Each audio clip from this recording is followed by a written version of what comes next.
সাহেব কি হয়েছিল, কিভাবে টাকা ফেরত পেলেন? আমি আমার একটা বাস থেকে ব্যাগ চেঞ্জ হয়ে যায়। চেঞ্জ হওয়ার পরে আমি থানায় চলে এসে আমডাঙ্গা থানাতে, আমডাঙ্গা থানার দ্বারস্থ হই।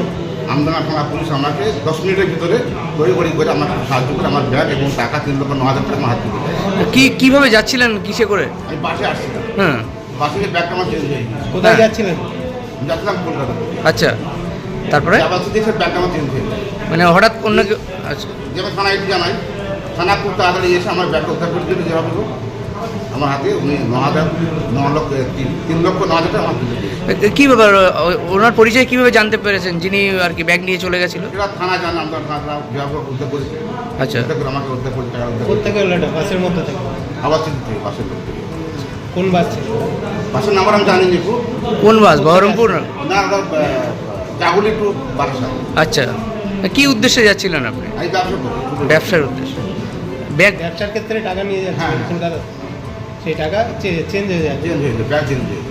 তারপরে? তারপর থানায় জানাই আমি, থানা খুব তাড়াতাড়ি স্টেপ নিয়ে নিল। আচ্ছা, যে থানা খুব জলদি গিয়ে আমার ব্যাগ উদ্ধার করে দিল। তারপরে তারপর আমার হাতে 3,09,000 টাকা আমার তুলে দিল। আপনি ফিরে পেয়েছেন? আমি ফিরে পেয়েছি। পুলিশের এই ভূমিকায় কি বলবেন? পুলিশের ভূমিকা ভালো, আমার খুব পছন্দ হলো এবং আমার অভিজ্ঞতা চিৎকৃত থেকে গেল সাহায্য করলো। কি নাম আপনার? আমার নাম এসরাজ মোল্লা, কোথায় বাড়ি? পাথুরিয়া, চাপড়া থানা। Thank you.